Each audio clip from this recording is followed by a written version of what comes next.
Well, hello and happy February, everybody. Jeffrey Michael here, and welcome to another spooktastic edition of Jeffrey Michael's Movie Reviews Extravaganza. In this video, because there was only one movie released on both January the 26th and February the 2nd, I decided to combine both of them into one video. And so now, I will now review the movies that were released on January the 26th and February the 2nd of 2018.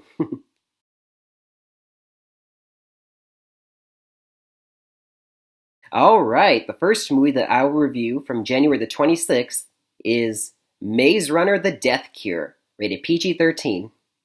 It stars Dylan O'Brien, Kaya Scodelario, Thomas Brody Sangster, Aidan Gillen, and Patricia Clarkson, and was directed by Wes Ball, who brought you the first Maze Runner and Scorch Trials, the two movies came before it. Now, Maze Runner: The Death Cure is the third film in a trilogy of films, and those trilogy of films were based on a trilogy of books by James Dashner. Those books were called The Maze Runner, The Scorch Trials, and The Death Cure. Now, a brief synopsis of the three books. Sometime in a near dystopian future, a solar flare has wiped out most of the planet and most of humanity too. And from that, the flare came a deadly pathogen, a deadly virus called they dubbed the flare. And the remaining survivors of humanity were infected by this virus, and they turned into ravaging zombies they called cranks. Now, 1% of the population found out they were immune to this virus, and one of those immunes is our main character, Thomas, played by Dylan O'Brien. Now, in the first movie, or book or movie, Thomas, along with his fellow immunes, Newt and Minnow and Teresa, who he's attracted to, his love interest, they found themselves trapped in a maze by an evil organization called Wicked. Wicked has been working tirelessly to find a cure for this virus that's wiping out humanity, and these immunes they put into this maze to try and study them and try and see, okay, how can we extract a cure from these people who are immune? And in the second film, or book, they managed to escape across the desert, which they call the Scorch, hence the Scorch Trials. And they managed to get out, but then they're betrayed by one of their own, Teresa, who turns them over, and a bunch of immunes, including Minnow, get captured by Wicked, and still trying to find a cure for humanity. Now, the third film picks up. The remaining immunes are led by a resistance movement called the Right Arm Resistance. They're trying to get the rest of immunes, humanity, to a safe haven away from the Wicked and the Cranks, to try to give them a chance to save humanity because there's no cure coming.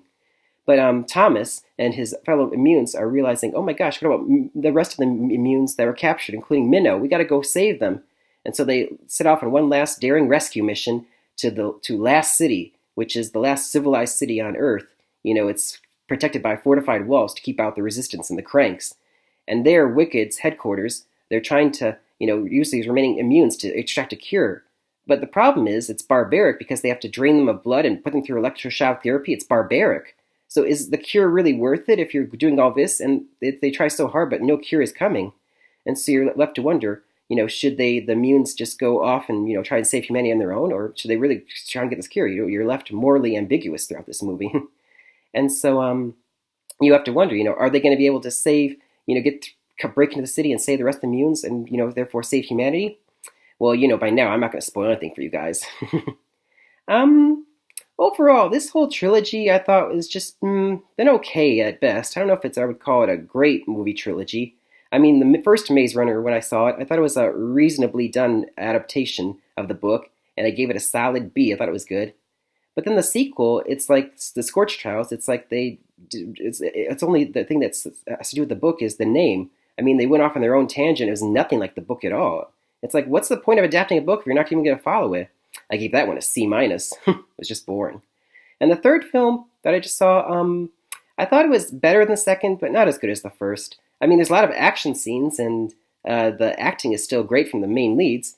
But there's just something so meh about this whole franchise. Just meh. Like I'm watching it, it's nice and it's exciting, but it's also hard to connect these characters. I don't know if it's the writing or the directing, but it could have been better, I thought. Just wish they could have stuck more to the books. I mean, I think that was the main problem there. Just, these are great books, then why would you change them? I didn't get that. Overall, I would give this last trilogy, a C+, I think. Yeah, better than the first, not as good as the first. I mean, It's a little on the long side. It was 2 hours and 20 minutes. I mean, I felt like it was going to end at one point. It's like, oh no, there's still 40 minutes of film left. And yeah, a lot of flaws and a lot of meh moments. I mean, would I recommend this one for you guys? If you're into the books or into this franchise, go ahead. But anyone else, I wouldn't recommend it. See something else.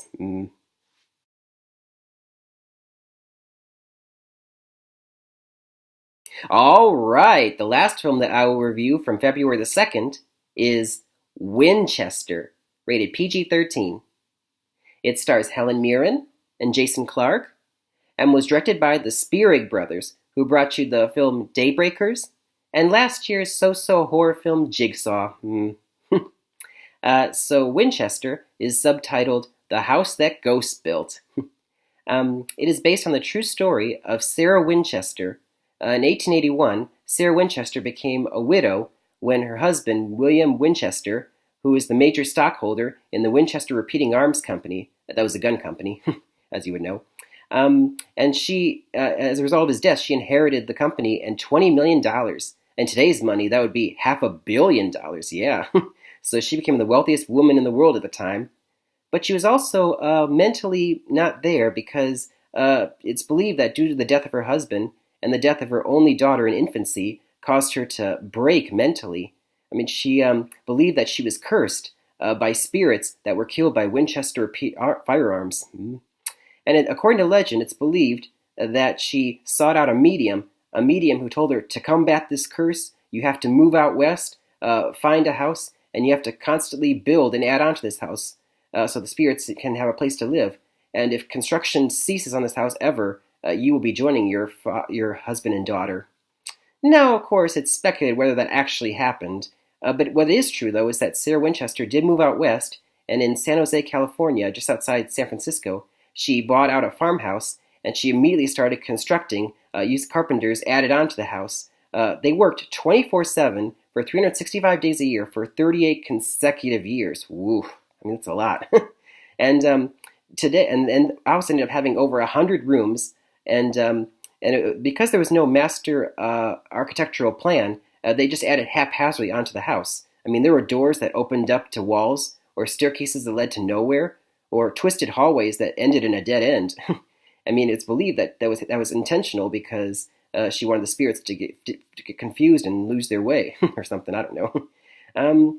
But after her death, the house was turned into a tourist attraction called the Winchester Mystery House, which still stands today, and it's now known as the most haunted house in all of North America. Anyway, the movie is set in 1906. Sarah Winchester is in her 60s, and she's played by Helen Mirren. And all is fine. I mean, she's still not all mentally there. In fact, the Winchester Company wonders if she's even mentally fit to run the company still. So they hire a doctor named Eric Prince, played by Jason Clarke. He goes out to see her, to see if she is mentally fit. And she, of course, relays the whole story that I just told you about the house. And he, of course, is thinking, oh gosh, we got a nutcase here. And of course, we all know because this is a ghost movie, we all know where this is going next, don't we? I don't need to spoil, do I? Good. So the movie itself, it's such a rich story about Sir Winchester. I kind of wish that they had done a character study, like a biography about her life, rather than some cheap, horror jump scare ghost story. I mean, Helen Mirren, bless her heart, she can do no wrong. She really is a masterful actress. She is a dame after all. But she just seems so out of place. You're wondering the whole time, what's a classy woman like Helen Mirren doing in a schlumpy, low-class film like this? I mean, it'd be like Queen Elizabeth, going to a Denny's. It's like, what? That don't make any add up at all. And the whole movie, it's just like one cheap scare after another. Jump scare, a ghost pops out, he's staring at the mirror for too long. And you just know he's going to pop out. And the whole film time, I'm like, okay, he's staring at that door too long. Someone's going to pop out of the crack of the door. Yep, there it goes. Boom. It's oh, there's another one. Oh, and another. It's like every single scare I saw coming miles away. And it's kind of sad, too, because you have, great actors like Helen Mirren and Jason Clarke. They're doing the best they can to help elevate this schlocky, low-class material. But it's just not happening, folks. In case you didn't already guess, I got a low grade for this one, a D+. And what's stopping me from going lower than a D+ is Helen Mirren. I mean, she really does her best, bless her heart, and she makes everything sound so classy with that rich British voice of hers. Joining my classes. And would I recommend this movie? Hell no. Save your money. I do not recommend this at all. I mean, the only thing that's scary is how much money you would waste by seeing this boring schlockfest.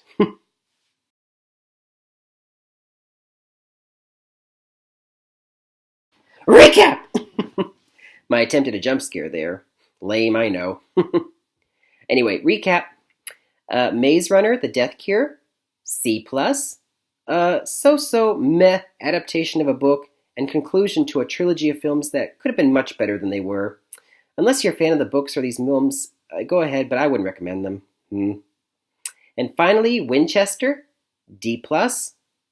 Boring, dull, pointless, cliche, jump scare, ghost story, elevated by Helen Mirren, who deserves so much better. And honestly, so do we. And that'll do it for another spooktastic edition of Jeffrey Michael's Movie Reviews Extravaganza. Until next time, happy movie watching, everybody! See you next time!